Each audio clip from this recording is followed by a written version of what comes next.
हर हर महादेव, जय भोलेनाथ। हमारे चैनल पर आप सभी का स्वागत है। दोस्तों, आज बहुत सुंदर प्रेरक कहानी लेकर आए हैं। कर्म फल भोगते हुए भी दुखी नहीं हो। एक राजा बड़ा धर्मात्मा, न्यायकारी और परमेश्वर का भक्त था। उसने ठाकुर जी का मंदिर बनवाया और एक ब्राह्मण को उसका पुजारी नियुक्त किया। वह ब्राह्मण बड़ा सदाचारी, धर्मात्मा और संतोषी था। वह राजा से कभी कोई याचना नहीं करता था। राजा भी उसके स्वभाव पर बहुत प्रसन्न था। उसे राजा के मंदिर में पूजा करते हुए 20 वर्ष गुजर गए। उसने कभी भी राजा से किसी प्रकार का कोई प्रश्न नहीं किया। राजा के यहाँ एक लड़का पैदा हुआ। राजा ने उसे पढ़ा लिखा कर विद्वान बनाया और बड़ा होने पर उसकी शादी एक सुंदर राजकन्या के साथ करा दी। शादी करके जिस दिन राजकन्या को अपने राजमहल में लाए, उस रात्रि में राजकुमारी को नींद न आई। वह इधर उधर घूमने लगी। जब अपने पति के पलंग के पास आई तो क्या देखती हैं कि हीरे जवाहरात जड़ित मूठे वाली एक तलवार पड़ी है। जब उस राजकन्या ने देखने के लिए वह तलवार म्यान में से बाहर निकाली, तब तीक्ष्ण धार वाली और बिजली के समान प्रकाश वाली तलवार देखकर वह डर गई और डर के मारे उनके हाथ से तलवार गिर पड़ी और राजकुमार की गर्दन पर जा लगी। राजकुमार का सिर कट गया और वह मर गया। राजकन्या पति के मरने का बहुत शोक करने लगी। उसने परमेश्वर से प्रार्थना की कि हे प्रभु, मुझसे अचानक ये पाप कैसे हो गया। पति की मृत्यु मेरे ही हाथों हो गई। आप तो जानते ही हैं, परंतु सभा में मैं सत्य न कहूँगी, क्योंकि इससे मेरे माता पिता और सास ससुर को कलंक लगेगा तथा इस बात पर कोई विश्वास भी नहीं करेगा।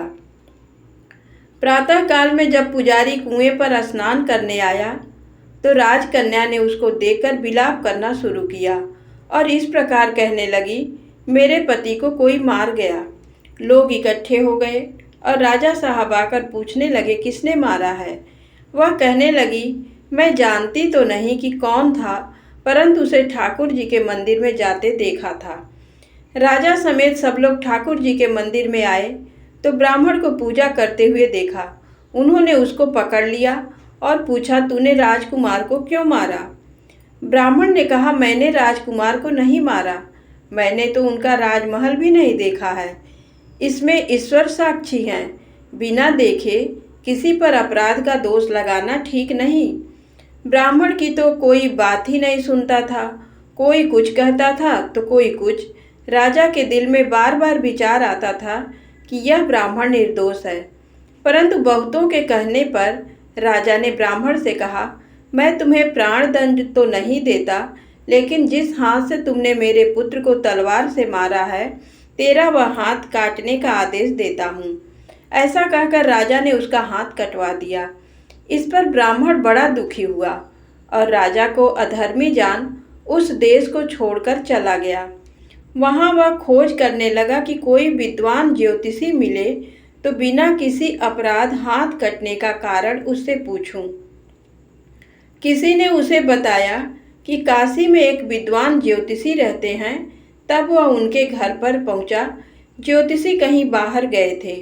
उसने उनकी धर्म पत्नी से पूछा, माता जी, आपके पति ज्योतिषी जी महाराज कहाँ गए हैं। तब उस स्त्री ने अपने मुख से अयोग्य असह्य दुर्वचन कहे, जिसको सुनकर वह ब्राह्मण हैरान हुआ और मन ही मन कहने लगा कि मैं तो अपना हाथ कटने का कारण पूछने आया था, परंतु अब इनका ही हाल पहले पूछूंगा। इतने में ज्योतिषी आ गए। घर में प्रवेश करते ही ब्राह्मणी ने अनेक दुर्वचन कहकर उनका तिरस्कार किया, परंतु ज्योतिषी जी चुप रहे और अपनी स्त्री को कुछ भी नहीं कहा। तदनंतर वे अपनी गद्दी पर आ बैठे। ब्राह्मण को देखकर ज्योतिषी ने उनसे कहा, कहिए ब्राह्मण देवता, कैसे आना हुआ। आया तो था अपने बारे में पूछने के लिए, परंतु पहले आप अपना हाल बताइए कि आपकी पत्नी अपनी जुबान से आपका इतना तिरस्कार क्यों करती हैं, जो किसी से भी नहीं सहा जाता और आप सहन कर लेते हैं। इसका क्या कारण है। तब पंडित जी ज्योतिषी जी महाराज बोले, ये मेरी स्त्री नहीं, मेरा कर्म है। दुनिया में जिसको भी देखते हो, अर्थात भाई, पुत्र, शिष्य, पिता, गुरु, संबंधी, जो कुछ भी हैं, सब अपना कर्म ही है। ये स्त्री नहीं, मेरा किया हुआ कर्म ही है और यह भोगे बिना कटेगा नहीं। अपना किया हुआ जो भी कुछ शुभ अशुभ कर्म है वह अवश्य भोगना पड़ता है। बिना भोगे तो सैकड़ों करोड़ों कल्पों के गुजरने पर भी कर्म नहीं टल सकता। इसलिए मैं अपने कर्म खुशी से भोग रहा हूँ और अपनी स्त्री की ताड़ना भी नहीं करता, ताकि आगे इस कर्म का फल न भोगना पड़े। महाराज, आपने क्या कर्म किया था।